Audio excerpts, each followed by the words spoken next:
ወንጌል ማቴዎስ ምዕራፍ 8 ኢየሱስ ሓደ ለምጻም ከም ዘንጽሐ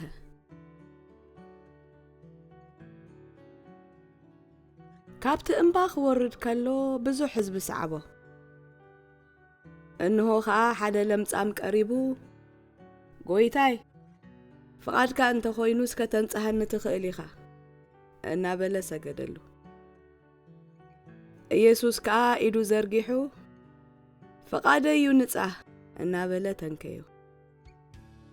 ብኡ ኸዓ ካብ ለምጹ ነጽሐ ኢየሱስ ድማ ንሓደ እኳ ከይትነግር ተጠንቀቕ ግና ሰብነትካ ብኻህን ኣመርምር ንኣቶም ንምስክር ምእንቲ ክኾኖም እውን እቲ ሙሴ ዝኣዘዞ መባእ ኣቕርብ በሉ ኢየሱስ ንወዲ ሓለቓ ሚእቲ ከም ዘሕወየ ኢየሱስ ናብ ቅፍርናሆም ምስ ኣተወ ሓደ ሓለቓ ሚእቲ ናብኡ ቀሪቡ ጎይታይ ወደይ መጻጉዕ ኾይኑ ኣብ ገዛ ደቂሱ ኣዝዩ ይቕንዘሎ እናበለ ለመኑ ኢየሱስ ድማ እኔኹ መጺአ ኸሕውዮ እየ በሎ እቲ ሓለቓ ሚእቲ ኸዓ ጎይታይ ንስኻ ናብ ቤተይ ክትኣቱ ኣይበቅዕኒ ግና ሓንቲ ቓል ጥራይ ደኣ ተዛረብ ወደይ ድማ ክሓዊ እዩ ኣነ እውን ኣብ ትሕቲ ስልጣን ዝሓደርኩ ሰብ እየ ኣብ ትሕተይ ድማ ወተሃደራት ኣለውኒ ነዚ ኺድ እብሎ ይኸይድ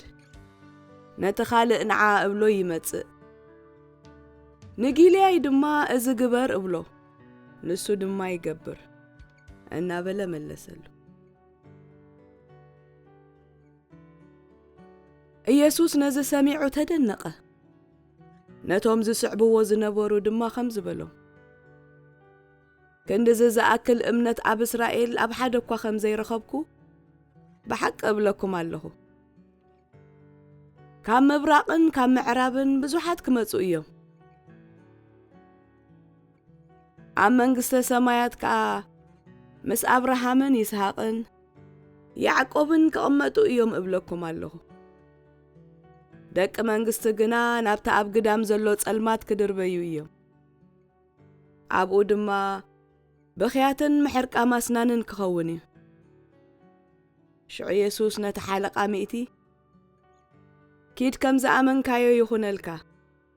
በሎ እቲ ወዲ ኸዓ በታ ሰዓት እቲኣ ሓወየ ኢየሱስ ብዙሕ ህዝቢ ከም ዘሕወየ ኢየሱስ ናብ ቤት ጴጥሮስ ምስ ኣተወ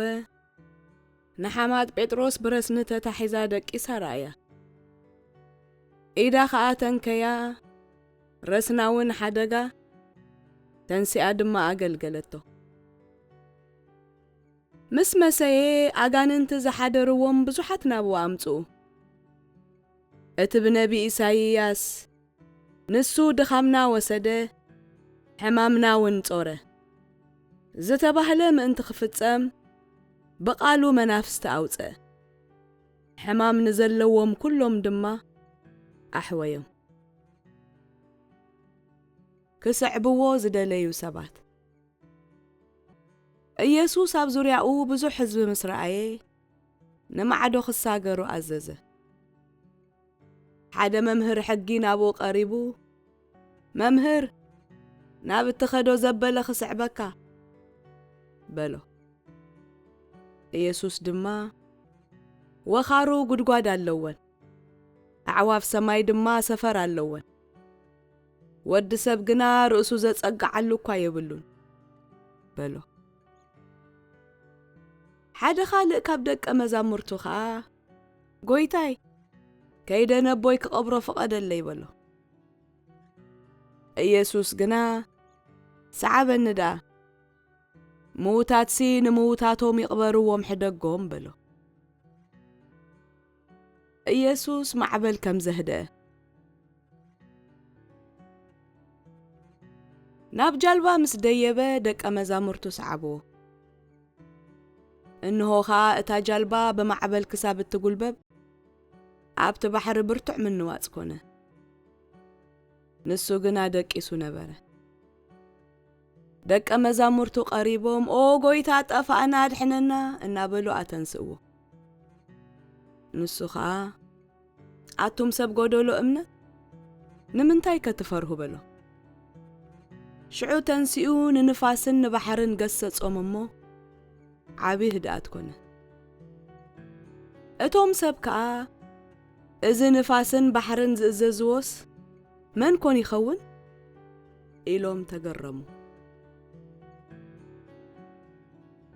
ኣጋንንቲ ዝሓደርዎም ከም ዘሕወየ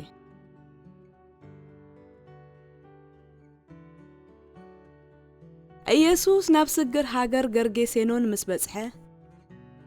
ሓደ እኳ በታ መገዲ ምሕላፍ ክሳብ ዝስእን ኣዝዮም ሕሱማት ዝነበሩ ኣጋንንቲ ዝሓደርዎም ክልተ ሰብ ካብ መቃብራት ወፂኦም ተጓነፍዎ እንሆ ኸዓ ኢየሱስ ወዲ ኣምላኽ ንስኻ ምሳና ንሕና ምሳኻ እንታይ ኣሎና ጊዜኡ ኸይበጽሐዶ ኸተሳቕየና ናብ ዝመጻእካ እናበሉ ጨርሕ ካብኣቶም ርሕቕ ኢሉ ብዙሕ መጓሳ ሓሰማታት ይበልዕ ነበረ እቶም ኣጋንንቲ ድማ እተውፃእና እንተ ኾይንካስ ናብ ዝመጓሳ ሓሰማታት ስደደና ኢሎም ለመንዎ ንሱ ኸዓ ኪዱ በሎም ወፂኦም ድማ ናብተን ሓሰማታት ከዱ እንሆ ኸዓ ብዘሎት መጓሰ በቲ ጸድፊ ነፊጹ ኣብ ባሕሪ ኣተወ ኣብኡ ጥሒሉ ኸዓ ሞተ እቶም ጓሶት ሃዲሞም ናብ ዓዲ ኣተዉ በቲ ዝኾነ ኹሉን ብናይቶም ኣጋንንቲ ዝነበርዎምን ከዓ ኣውረዩ እንሆ ድማ ኹሎም ህዝብታ ኸተማ ንኢየሱስ ከራኸብዎ ወፁ ምስ ረኣይዎ ድማ ካብ ወሰን ምድሮም ከልግስ ለመንዎ